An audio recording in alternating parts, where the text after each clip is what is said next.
Deerfest TV is brought to you by Benchy, the official UTV of Deerfest. Bergstrom, GM of Oshkosh, and the all-new 2014 Chevy Silverado.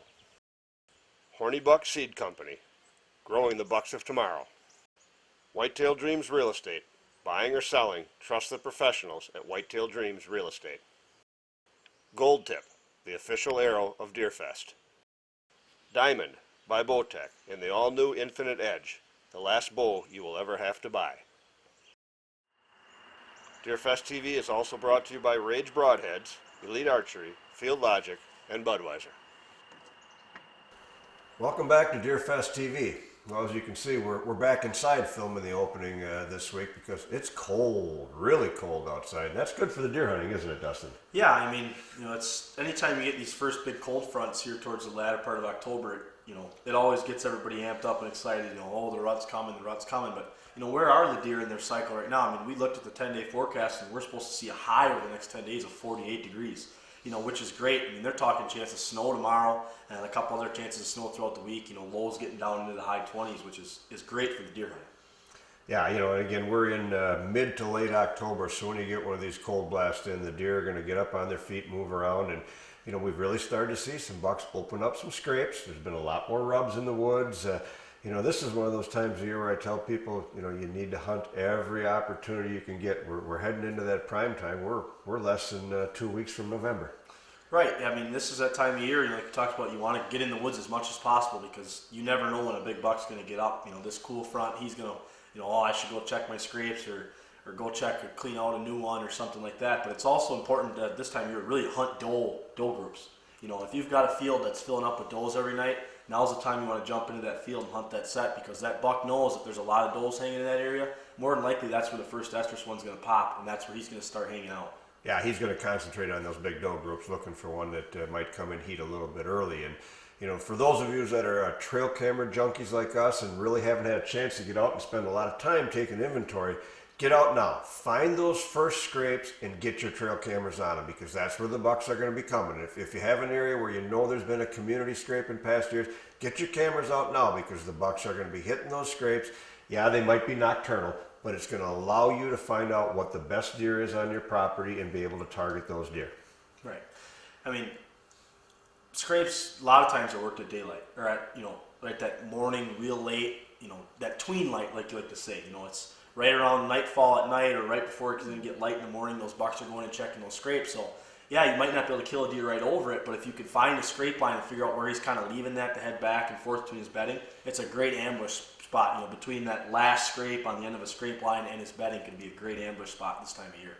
Yeah, absolutely. So again, in summary, spend every second you can in the woods at this time. But remember, stay out of those core areas. Don't bust into your sanctuaries. Don't get too excited because things are starting to happen here because we've got the best month out in front of us. But, in this week's episode on the Back 40, Dustin, you tell people about the importance of developing a plan. You have your property, but, we want to do the food, water cover, but we just can't burn into it. So you do a nice segment on, how you got to develop a plan, be patient, take your time. Right. A lot of people just expect immediate gratification and they get so excited to see that. But in reality, when it comes to managing properties, and we've experienced this on several different properties, that, it's really more of a 3 to 5 year plan. You look at the buck I was able to harvest earlier this season, which will be coming up in the next episode. That's year 4 already on that piece of property. It's our personal lease. It's year 4, and we're finally starting to see a lot of those results come into play, and we're excited about it. And then this week on Young Bucks, we're going to follow along with Megan again, and she's going to be practicing a little bit more with her bow. It's going to be her first kind of live shooting. She's going to be out here at her house on her deck, shooting off an elevated platform, shooting at actual targets instead of being in a big enclosed range where she's got huge targets standing 15 feet away. So it's something that I think a lot of people enjoy. And she's also lucky enough that our friends at Field Logic graced her with a great Glendale target. It's something really cool. The look on her face when she realizes she's getting it is something that's pretty special. Yeah, she's pretty excited about that. It's kind of funny because leading up to this whole project, before she even knew she was involved, all she wanted was a Glendale buck. She's more excited about this target than she was her new bow. But then we move on to Deer Raw, and of course we're just going to feature a lot more great deer footage there. It's unedited, just deer being deer. For all of us that are deer geeks, we love watching deer just be deer. Right. And this week is a pretty cool clip. I think you guys will really enjoy it. But we're also going to, on Deer and Deer Gear this week, look at one of your favorite products. You know, it's something that you love and, you know, you've been real persistent about and used it really well. And it's something that I think everybody should look into using. It's a great product. We'll break it down for you, and I think you guys will really enjoy it. This week's hunt is actually a friend of mine. Her name is Lindsay Kettenhoven, and we're going to follow along with her on her first ever video archery buck. She's shot one other nice buck prior with her bull, but she's never shot one on film.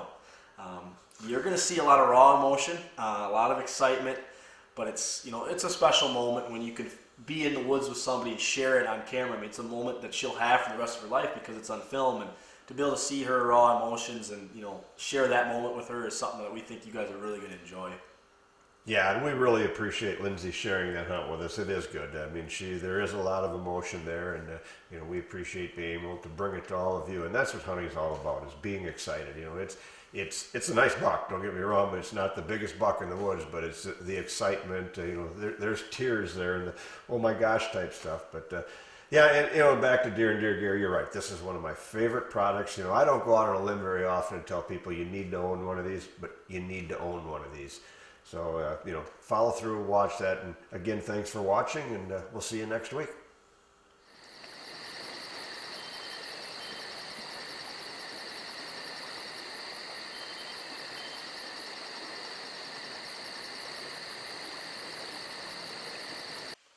Well, this week on the Back 40 property segment, we're actually talking about developing a plan. In week one, we talked about finding the right piece of property for you, whether that be a piece that you're going out looking for or a piece you already have. Last week, we talked about knowing your property, getting out and walking it during specific times of the year and figuring things out about it. And now in week 3, you're actually going to get your first initial look at the property, which is up here above me on this map. And then we're going to talk about how we're going to develop a plan for this piece of property and what you should look at when developing a plan for your piece of property. The really important thing about developing a plan is setting goals. You have to have goals to any good plan, and you need to have short-term, medium-term, and long-term goals. We like to break those down into 1 year, 3 year, and 5 year. So you're going to have 1 year, 3 year, 5 year goals and 1 year, 3 year, and 5 year plans. Now, the key is deciding what timetable you really have. For us, we have a year. We've got this property for a year. That's the deal that we have worked out. We're going to develop this property for a year in hopes that it sells. And you can go on to whitetaildreamsrealestate.com. This property is for sale by our sponsor. So when we look at this piece of property, and we've talked about it several times over and over, what are the 3 important things into developing a plan? And that's food, water, and cover. And we're going to touch more in depth on that when we get into further episodes, but this week we really want to concentrate on developing that plan and setting goals. So we're going to break this down this week into a 1 year plan and 1 year goals. So our goal for 1 year is to go in here and make this property as good as we possibly can in a single year. We're lucky that this property already has large areas cleared and established for food, so going in and putting food in is going to be something that's pretty simple for us. Water, we've already got water as well. It's there, we don't have to go in and build it, and we're lucky that we've got a couple really good bedding areas. So now we just have to talk about what are our goals in year 1. Well, our goals are to be as productive as we possibly can on sits. We want to see as many deer as we possibly can and hopefully see a couple really big bucks. Now, it's important that when you develop this plan and you set goals, you realize what your top end bucks really are. We know that in this area, there's an opportunity to harvest some really big deer, and our top end deer are probably somewhere between that 150 to 170 range. So we're going to be realistic and say our goal would be we'd love to kill a deer around 150 inches off this piece of property in year 1. That's a realistic goal for us, and it's very important that you set realistic goals. If your area offers that kind of trophy potential, great, set that as your goal. But don't set a goal too high. Don't say, I want to go out and kill a 190 if it's impossible or almost near impossible for you to grow a 190 in that neighborhood. We know by deer that have been shot in this area in the past, and also deer that have been seen by the landowner, that it's very possible for us to go in there and kill 150 to 170 inch deer in year 1, and that's a realistic goal for us. So that's goal number 1. Goal number 2. We want to get a youth hunt filmed on this property and a kill. We've got Megan with young bucks. We want to be able to go in here during youth season that we have in Wisconsin and harvest a deer for Megan. So when we look at that goal, how are we going to accomplish that? Well, at the time of the year that youth season takes place, food is very vital. So we're going to set up a great food plan and a great strategy on this piece of property to encourage young hunters get her on a spot where she can see a lot of deer and have a chance at a great buck. So that's one of our other goals. Goal number 3, we want to help this property sell. That's the whole basis behind this project is we want, after a year, somebody to see the improvements in the plan that we've laid out for this property and say, hey, I want to take a shot, I want to buy this piece of property, I want to follow through on their plan, I see that it can be unbelievable and great hunting. How are we going to accomplish that? Well, we're taking a relatively unmanaged piece of property for whitetails and trying to manage it strictly for that purpose. So again, that's going to get into later weeks when we talk about food, water, and cover, and how we're going to develop this plan to turn this piece of property into a great piece of hunting. Now, if we could, let's say, hypothetically get into year 3 and year 5, what are some things that we're going to look at? What would you want to develop into a plan? Well, if you weren't fortunate enough to have these big clearings, typically year 3 and year 5 goals are to have destination feed fields put in. Whether that means you have to get a logging company come in for you and clear areas off that you can plant large destination feed fields, then that's something you have to figure into year 3 and year 5. Cover, that's a really important one. You might not have a piece of property that's got thick bedding, or maybe you own a property that doesn't really have it. Well, how can we achieve those things? How can we get cover on a piece of property that maybe doesn't necessarily have it? Those are typically, again, 3 to 5 year plans, not really in a 1-year deal, because you can't go in and do too much in 1 year. You're going to stress yourself out, you're going to put too much effort in, and you're just going to get burned out and think, oh, this isn't worth it. But in a 3 to 5 year plan with well laid out plans, you can definitely get in there and accomplish everything you want to do. Water. Water can be a little bit more of a short term deal. You can do that in a 1 to 3 year plan. It's pretty evident that we've got a big creek bottom on this piece of property here, so we're lucky that we're not going to have to create it. But there's very simple ways for you as a landowner or a leaser or anything you have for hunting rights to go in and create water. Whether that be taking in a big plastic tote and putting it on the ground and let it catch rainwater. That's a water source. Maybe you go and you just dig a hole. You get permission from the landowner if you're leasing, and you dig a pond, or you put in just a small 5 foot by 5 foot hole in the ground that's going to collect and hold rainwater. Well, that's a water source for those deer. They don't need much, they just need a place to go in and drink. So you're creating water, and that's something that can be simply done in year 1 and year 3. Bedding and food are the 2 that take a little bit more on the 3 to 5 year plan. So in summary for this week, we want our viewers to take out of it the importance of developing a good plan and what goes into that. Goal setting. Goal setting is very, very important. Goals need to be attainable, measurable, and reachable. So that's when we talked about knowing your top end bucks. Don't set a goal that isn't reachable and unattainable. If you can't harvest 170s, but it's very capable for you to harvest 150s, set that as your goal. We also want viewers to realize that developing a plan is not a 1-year thing. Yes, we're going to try and do it in 1 year in this piece of property because that's what we've been allotted. But typically you want to be smart with your goals and with your plan setting. 1 year, 3 year, and 5 year. Work backwards as well. What is your end goal? What is your goal in 5 years? Where do you want to be, and what do you need to do throughout the years and steps to attain that? So working backwards is a great idea.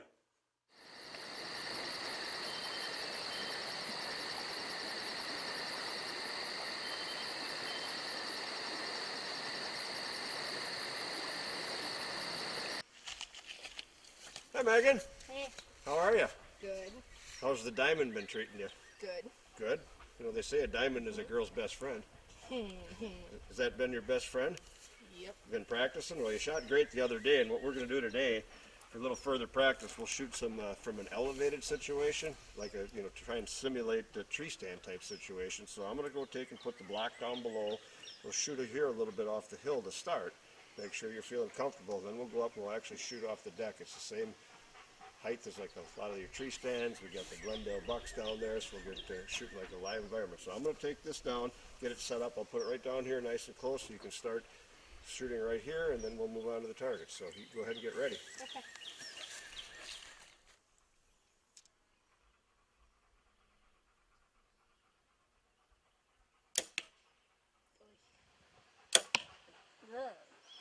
Well, Megan, you shot great at the block. That's the first time shooting from an elevated thing. Now we've moved up here to the deck, and we've got 4 different Glendale buck real-life deer targets. So you can get used to shooting, versus just a spot on a target, actually a live animal and where you want to hit. And remember, draw back level, get all set up, and then you want to try to avoid, don't drop your arm, but more kind of bend with your whole waist. Because if you drop your arm, you're going to shoot low. But you're going to do great. Get the diamond over there, and we can start shooting at any of these for Glendales. Now, it's real important that we know yardage, and I know exactly what they are. So you look out there, and we've got one at 10, we've got another one at 20, we've got one at 30, and one at 25. So let's start at the 10-yard target, get comfortable, and then we can move out as we go.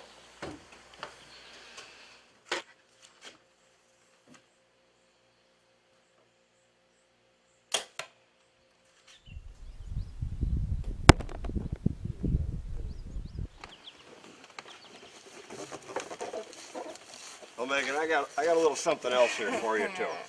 Our good friends at Field Logic wanted you to have one of their Glendale buck targets, because you know, in addition to shooting at the spots or whatever, as we get ready for hunting, it's so important to be able to focus on a deer, the deer's anatomy, and knowing where you want to hear the deer, the right spot on a spot, depending on his angle. So I want you to take this home too, courtesy of our friends at Field Logic. Put it up in the backyard, keep practicing, we'll be ready for hunting. Thank you. Well, you're very welcome. You shot great today. Thanks.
You know, honestly, one of the reasons I feel that we've been able to harvest a lot bigger animals here in the last 5 to 10 years is the emphasis on scent control. You know, scent lock suits to all the sprays and everything, but you know, you're doing all that protection stuff with your clothes, you need a place to store them. And trust me, I've tried everything from the plastic bins to the green bag.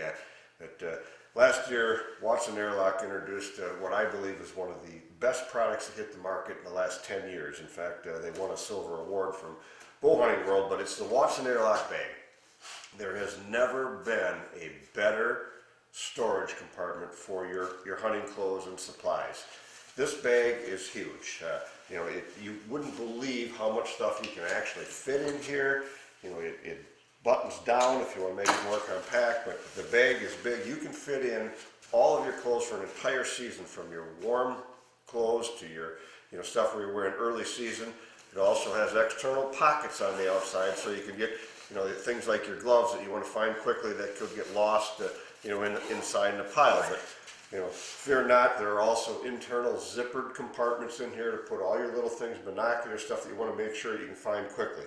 And another one of my favorite features of this bag is for those of us that absolutely refuse to wear any hunting clothes in a vehicle, is when you're out in the woods, you take this bag as a zip out dressing mat, and as you can see, mine is dirty, it's gotten a lot of use. You fold this out, you stand on it, and you change your clothes right there. Just a tremendous product. For those of us that travel a lot, there's also a hard-sided roller bag. Go through the airport and everything, it's on rollers. Your airlock bag folds right down inside of here. And ours are in the Mathews Lost Camo. We shoot Mathews bows, but they're available in all different colors, black, plain camo, even pink for the ladies. I'm telling you, this is a bag you absolutely need to own. Go to WatsonAirlock.com. You can order right off their website, or you can also find on their place where you can buy it in your local area. Buy this bag, we promise you won't be disappointed.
just a little one.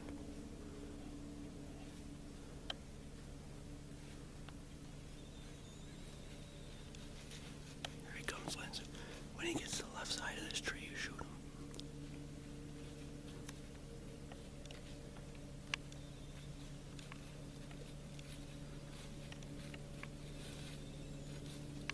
When he gets to the left side of this tree, you shoot him, okay? Right for the lungs. He's coming in. Get ready. Get the draw.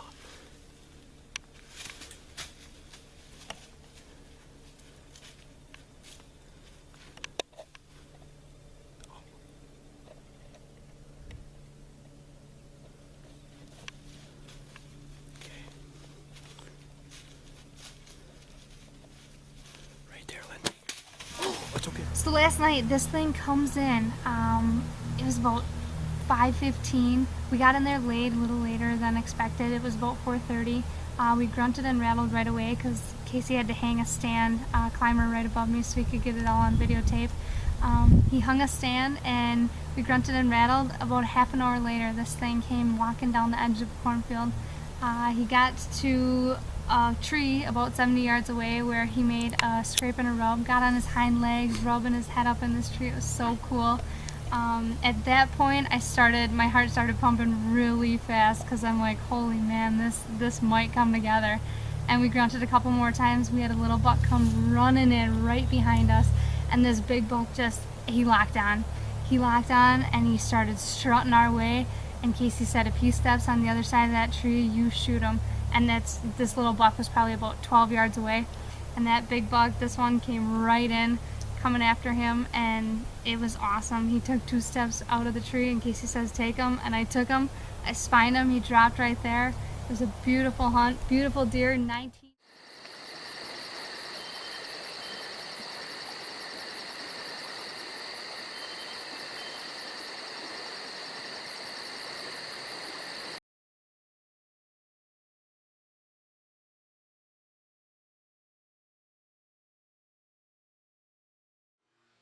Well, as you can see by the flight of that lighted knock, it's a great shooting technique. And it's not just for us that hunt on TV. Yeah, it looks cool on camera, seeing able that knock fly in and hit the deer, but the reality of it is they're great for everybody that hunts and anybody that shoots archery. You know, there's several bonuses to them. As you can see by this one here that's lit up, the beauty of it is it allows you to track arrow flight. If you're shooting your bow and maybe it's a little mistuned, you're going to be able to see the flight of the arrows extremely beneficial with these knocks. Now, say you shoot a deer and the arrow goes in and lodges in the deer as the deer runs off, and you are having a hard time finding blood at the beginning of the track. Well, as the deer eventually runs, maybe he snaps the arrow off or the arrow ends up falling out, you're going to be able to see exactly where this lighted knock is in the timber at night. And that's a huge benefit to him, as well as, you know, being able to see exactly where you hit the deer when you do shoot him. This is a big telltale sign. It gives away exactly where the arrow hits. Another benefit is you shoot a deer. We've all had this happen to us. It hits a rib on the way out. You know, you get a complete pass through and the arrow turns and deflects and goes a complete different direction you're not expecting. We've all lost arrows that way. Well, with a lighted knock, it's going to glow. You're going to be able to see it and pick it up, and you'll be able to find your arrow a lot easier. You know, and the great beauty of these is nocturnals, and that's what we prefer to shoot here at DeerFest TV, is the ease to turn them on and off. You know, they're great lighted knocks. They're going to last upwards of 48 hours, and it's very simple. When your string hits it, it pushes it down and lights it. To delight it, there's just a small gap in here. All you have to do is you can use a broadhead, anything. I've got a pocket knife. You're just going to take that plunger, push it back up. Now it's off and ready to shoot again.